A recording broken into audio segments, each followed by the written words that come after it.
Good evening students. आज की इस क्लास में हम अपना नेक्स्ट टॉपिक कंटिन्यू कर रहे हैं, कंजक्शंस। कंजक्शंस एक बहुत ही ज़्यादा इंपॉर्टेंट टॉपिक है।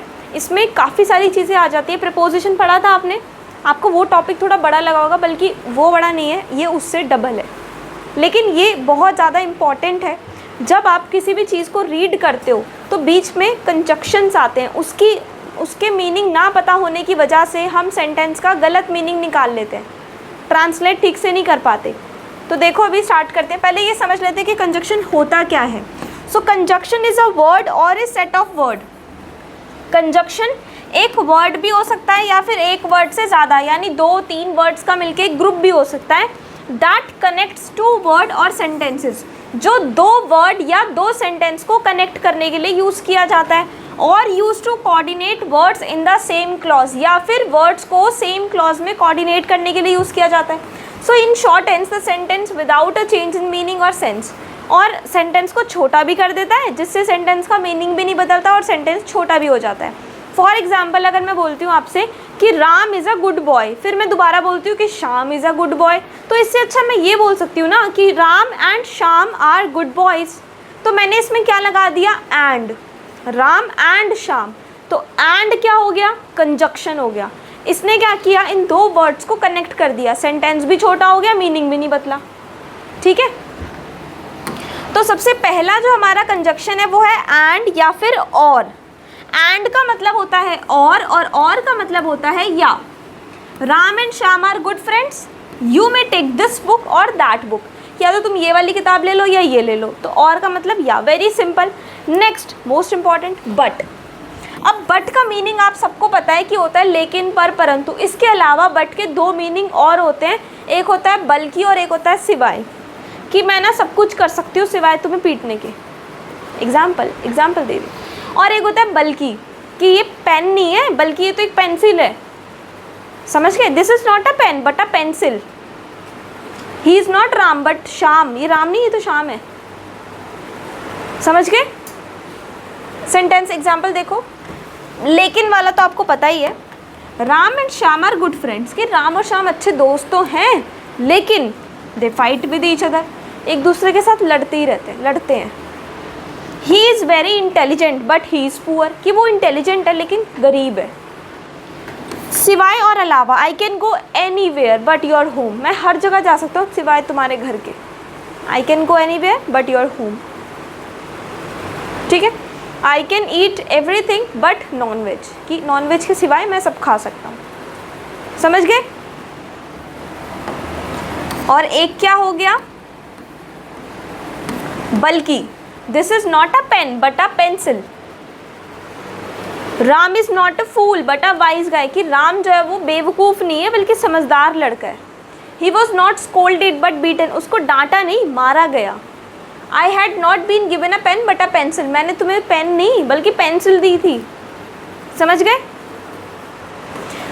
नेक्स्ट आता है for, as, because, since. For, as, because, since, इन सब का मीनिंग क्या होता है, क्योंकि। बिकॉज हम यूज़ करते हैं ना, बिकॉज। आप फॉर भी लगा सकते हो, आप एज भी लगा सकते हो, आप सिंस भी लगा सकते हो। अब सिंस का तो मैंने यूज़ बताया था, टाइम के साथ आता है, लेकिन सिंस एक कंजक्शन, एज अ कंजक्शन भी यूज़ होता है, कंजक्शन के साथ यूज़ होता है। तो क्या इंपॉर्टेंट चीज़ है जो हमें ध्यान देनी है, we can use any of these 4, but an important point is that because is to be used at the middle of the sentence and since is to be use at the beginning, कि आप इनमें से कोई भी use कर लो, लेकिन अगर आप बिकॉज को यूज़ कर रहे हो तो वो तो मिडल में आएगा, है ना। और अगर आप सिंस का यूज़ कर रहे हो तो वो आएगा सेंटेंस की बिगनिंग में, सेंटेंस की स्टार्टिंग में आता है। समझ रहे हो, ये 2 तो रूल हो गए। उसके बाद एक रूल और नीचे लिखा है कि if we use for in the middle, अगर आपने फॉर को बीच में यूज़ किया है तो उससे पहले ना एक कॉमा लगा देना, just place a comma before it. For example, since, as, for. Since कहाँ आता है, स्टार्टिंग में आ रहा है। फॉर कह रहा है बीच में लगाओ तो कॉमा लगा देना, तो बीच में तो हमने लगाया नहीं। So for I was unwell hence I didn't come, कि मैं ना बीमार था इसलिए मैं नहीं आया, इसलिए मैं आ नहीं सका। नहीं आया, I didn't, I did not, था, थे, थी, है, नहीं लिखा। It means this is a past indefinite sentence, right. I didn't come because I was unwell, I didn't come for, comma लगा दिया ना, आई was unwell.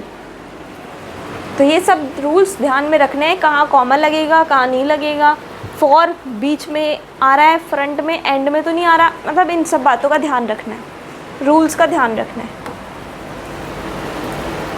Also, even, either, too, as well, सबका मतलब क्या होता है? भी। Also, even, either, too, as well, सबका मीनिंग होता है भी। अब यहाँ पर कुछ रूल्स आ जाते हैं कि generally also, too, as well, इन तीनों को हम पॉजिटिव सेंटेंसेस में यूज़ करते हैं। पॉजिटिव सेंटेंस क्या होता है? ऐसा सेंटेंस जिसमें नॉट ना लिखा हो, जिसमें नॉट ना लिखा हो, ठीक है। तो कौन कौन सा है? Also, too, as well. और आइदर का यूज़ हम कहाँ पर करते हैं? नेगेटिव में। कहाँ करते हैं? नेगेटिव सेंटेंसेस में। और even generally use in both positive and negative also, positive में भी आ जाएगा और नेगेटिव में भी आ जाएगा। Also is use after the helping verb and before the verb. Also को हमेशा हेल्पिंग वर्ब के बाद यूज़ करना है और मेन वर्ब से पहले यूज़ करना है। और टू, एज वेल और आइदर को हमेशा सेंटेंस के एंड में यूज़ करना है और इवन को हमेशा सेंटेंस के शुरुआत में यूज़ करना है। तो मैंने पहले ये बताया कि ये सेंटेंसेस, ये जो वर्ड्स हैं, ये पॉजिटिव के साथ आएगा या नेगेटिव के साथ आएगा।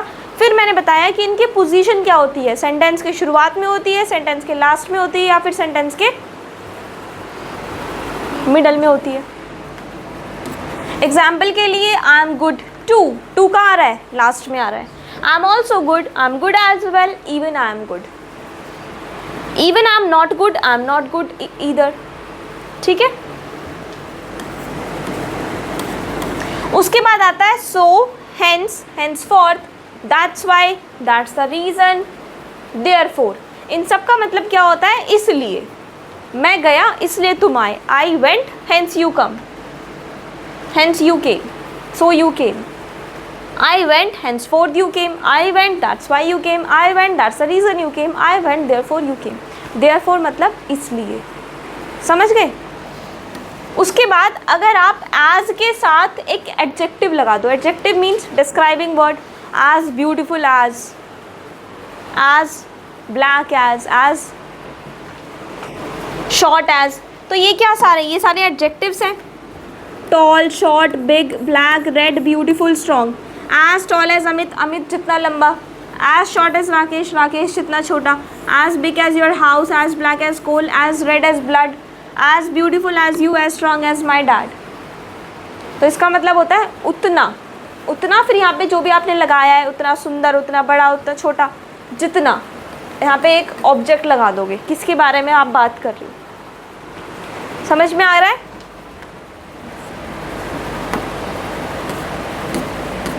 उसके बाद आ गया सिर्फ एज।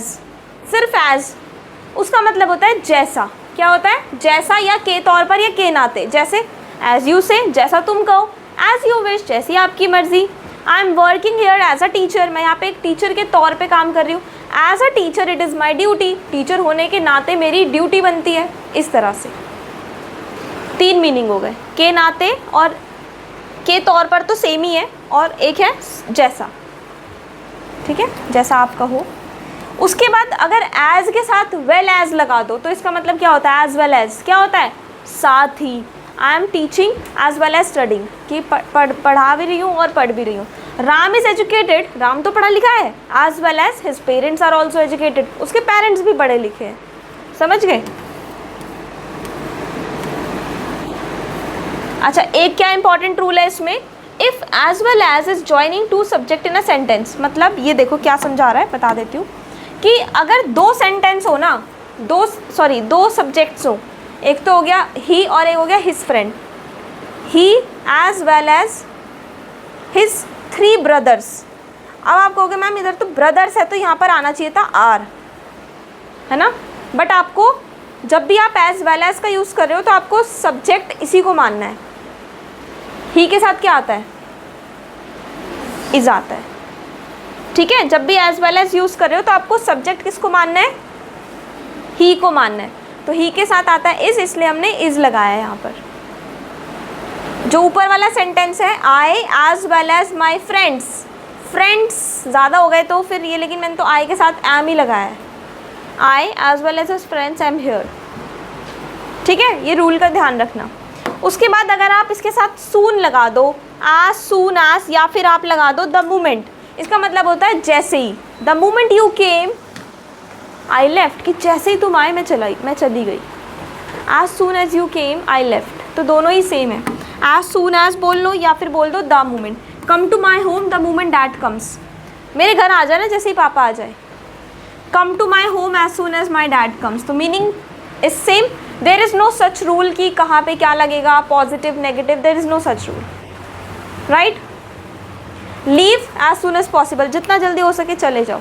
लीव द मोमेंट मतलब जैसे ही, लेकिन as soon as possible, as soon as यहाँ पर इसका मतलब हो गया कि जितना जल्दी हो सके। पॉसिबल लग गया ना यहाँ पे, तो इसलिए मीनिंग ये वाला हो गया कि जितना जल्दी हो सके। वैसे इसका मतलब जैसे ही होता है। और ऐसे ही अगर आप एज के साथ फार एज लगा दो, एज फार एज, इसका मतलब होता है जहाँ तक। एज मैंने बताया आपको, फिर बताया एज प्लस एडजेक्टिव के साथ, फिर हमने करा एज वेल एज, अब कर रहे हैं एज फार एज। तो एज फार एज हमने किया था नेहा, किया था। As far as my family background is concerned I am blessed with one sibling, किया था। तो जहाँ तक मेरे फैमिली बैकग्राउंड की बात है, मेरा एक भाई है या एक बहन है। तो as far as I know he is married, कि जहाँ तक मुझे पता है वो मैरिड है। As far as I know he has 2 children, as far as my study is concerned I am only 12th pass. समझ रहे हो? एज फार एज मतलब जहाँ तक। As far as my brother is concerned he has done graduation. As far as my family is concerned I have 2 sisters। As far as my parents are concerned I am good enough to take care of them, कि मैं बहुत हूँ उनकी care करने के लिए। समझ में आ गया? And this is last for today's class. Although दो, देखो ध्यान से समझना, 2 पेयर में यूज़ होगा ये। ऑल्दो, दो, इवन इफ, इवन दो, इन सब का मतलब होता है भले ही। और then also, even then, yet, still, however, इन सब का मतलब होता है फिर भी, कि भले ही वो पढ़ना नहीं जानते, फिर भी उन्हें काफ़ी नॉलेज है, ऐसे। तो साथ ही में यूज़ होंगे दोनों, एक ही सेंटेंस में यूज़ होंगे। यहाँ से कोई भी एक वर्ड ले लो, उसके पेयर बना के यूज़ कर सकते हो। लेकिन एक रूल है, क्या रूल है? अगर आप ऑल्दो लेते हो तो ऑल्दो के साथ हमेशा येट का यूज़ होता है। बाकी आप किसी के भी साथ कुछ भी लगा सकते हो। For example, even if he never went to school, भले ही वो कभी स्कूल नहीं गया, then also he knows everything, फिर भी वो सब जानता है। ठीक है। Though he never went to school, भले ही वो कभी स्कूल नहीं गया, स्टिल ही नोज एवरीथिंग, तो यहाँ हमने स्टिल लगा दिया। Meaning is same but we are using different conjunctions. Although he never went to school yet he knows everything. Although I am poor, भले ही मैं गरीब हूँ, yet I will try to help you with money, फिर भी मैं तुम्हारी पैसे से मदद करने की कोशिश करूँगा। दो आई हैवंट डन इट, भले ही मैंने नहीं किया, स्टिल, फिर भी, whatever you decide I will accept, फिर भी तुम जो भी डिसाइड करोगे मैं मान लूँगा। राइट? समझ में आ रहा है? इतना ही करते हैं, ज़्यादा हो जाएगा वरना। तो आज की क्लास में इतना ही। Thank you so much.